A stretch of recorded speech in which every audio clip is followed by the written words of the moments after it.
Hey friends, it's Betsy from the blog of flourishingplace.com, and in today's video we are talking all about how to declutter your bathroom vanity.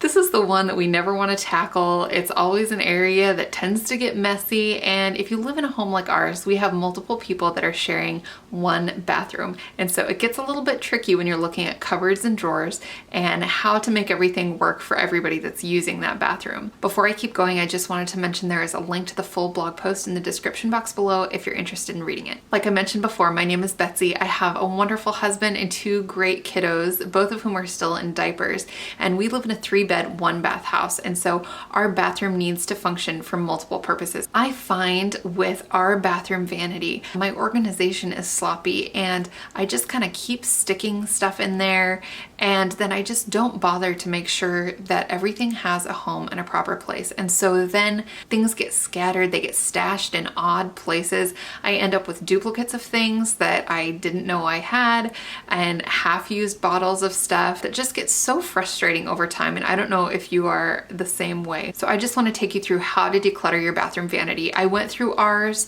all of the drawers and the cupboard, and I'll just show you a quick kind of tour of our bathroom that we share as a family. Okay, I am here in our bathroom and I'm just going to give you a quick little tour of the situation in here. So our bathroom is small. We have a nice vanity, which fortunately has storage in it. I know some folks don't, and that under sink storage. And then we also installed some additional storage. So we have a medicine cabinet with a mirror on the front that we installed above the bathroom sink. And then we have also a cupboard above the toilet. And so these are very helpful for us with storage as well. I did a post about how to make do without having a linen closet. If you don't have a linen closet in your home, I will also link that post in the description box below, but that'll go into a little bit kind of where we keep our sheets and towels and those kinds of things, since we're pretty limited on space in this bathroom. So I have 5 steps that I kind of go through when I'm basically decluttering any space in our house. If you're interested, I have a freebie that is linked up in the description box below that lists out all of these steps and kind of how to apply them in different rooms of your house, whether you're dealing with a bedroom or a bathroom or you're dealing with your kitchen, kind of taking these principles and using them basically to declutter any space in your house. So if you are ready to get some serious decluttering done and you just need a little kickstart and something to kind of keep you on track, you can go ahead and check out that freebie below. So step number 1 is to pull out everything. Now I know some people will kind of declutter as they go, and there's a case for that for sure, but I have found that when I am decluttering a space, I just need to pull everything out so that I can see everything in one pile, see what I'm dealing with, and then also clean out the space that I'm decluttering as well. Step number 2 is to throw away all the trash. This sounds perfectly obvious, but the reason that I always do this first is because I feel like when you're decluttering, usually we don't want to do it, right? There's no time that we're excited to declutter, and so we need some quick wins to kind of get the momentum going. And so throwing away trash is really easy. If you see a piece of trash in there that you can just throw in the garbage can, you're starting to clear space, but there's not the emotional decisions of, oh, what should I do with this or that?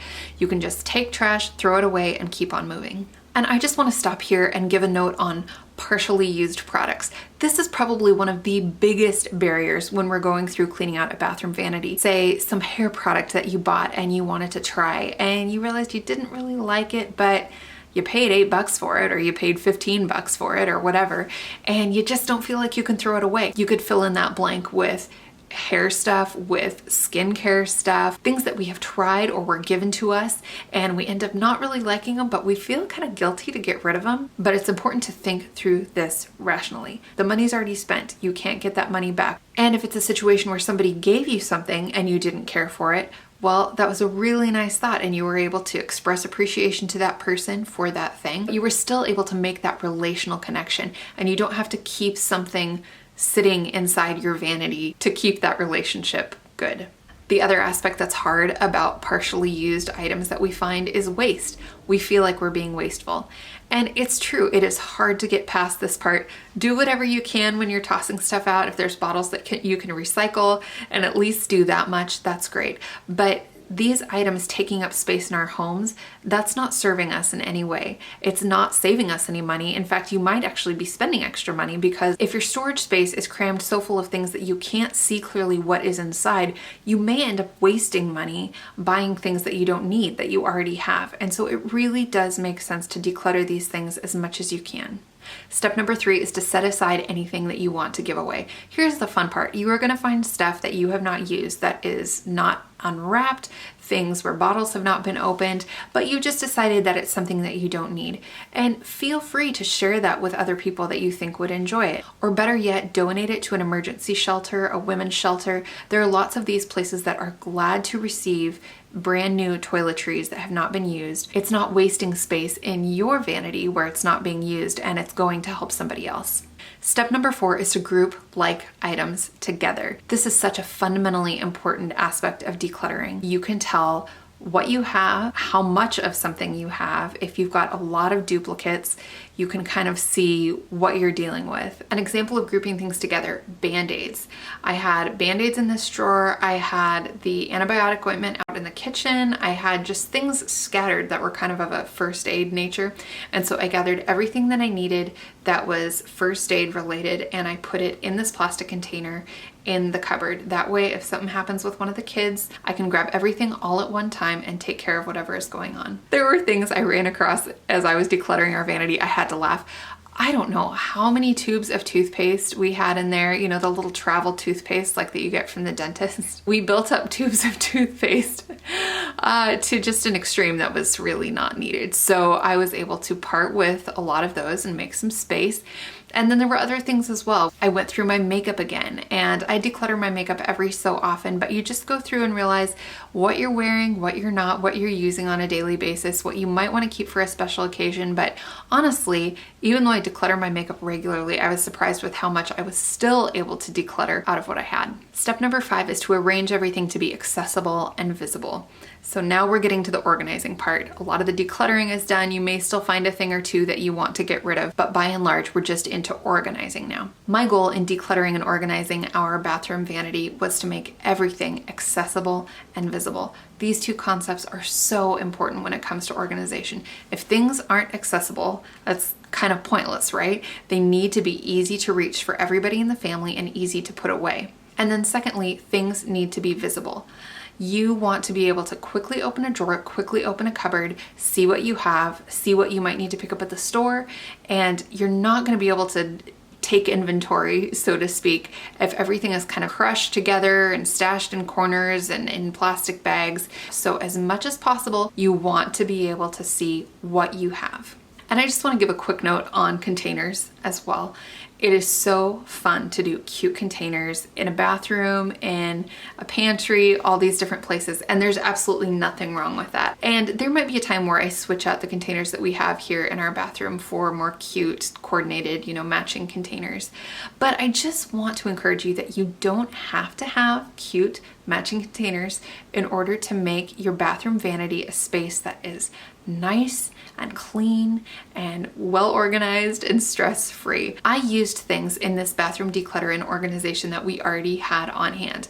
If you look in the cupboard, I used a shoebox. I used a white riser that we already had from Dollar Tree, and I used a clear plastic container, again, that we already had. I have this great drawer organizer from Dollar Tree that I already had in another part of the house, and I just brought it here to use it in the bathroom. This is great because it's got rubber grippies on the bottom, and also it's rubberized inside, and so that's great for holding stuff. I traded out the waste baskets in this bathroom. We had a large waste basket that was taking up a fairly large footprint, and so I had a smaller one that we were actually using out in the garage, and I traded those out and brought the smaller one inside. That just took up less space. We don't need a huge garbage can in the bathroom, and so this worked perfectly. My goal in this project was to declutter everything that we don't need and then keep the remaining things accessible, keep them visible. Now, I know as our kids get older, this bathroom is going to morph. Right now, there are child locks on all the drawers. There's a child lock on the cupboard because our kids are young enough that we don't want them digging through the bathroom vanity. But there will come a time when some of these drawers will need to be organized differently. The child locks will come off, and we will have different needs for this space. And so I'm excited to adjust this as the kids grow up, but for right now, this is perfect for us. I'm so happy to have this completed, and I'm happy with how it turned out. It is such a nice thing to have your bathroom vanity decluttered and organized. Even if you're not buying all kinds of fancy containers, just the fact that the junk is out of there and the things that are in there are things that you're actually using makes such a huge difference in the day-to-day. This is one of those spaces that we access every day. And so I don't think we even realize what it does for our mental health and mental clarity when we clear this space and we organize it and we make it usable for us, so that every morning when we're getting ready for the day or every night when we're getting ready for bed, it's a relaxing, organized space to use. Don't forget to check out the freebie down below if you're interested that kind of recaps these 5 simple steps for how to declutter a space. And like I said, the principles that I use for decluttering our vanity work for any area of your home. So if you're ready to really go to town and get serious about decluttering and organizing, I would encourage you to check that out. Thanks so much for watching. I really appreciate you guys being here. If you like this video, please give it a big thumbs up and hit that subscribe button. I make videos on this channel all about decluttering, organizing, and creating beauty in your home on a budget, and I will see you next time. Bye.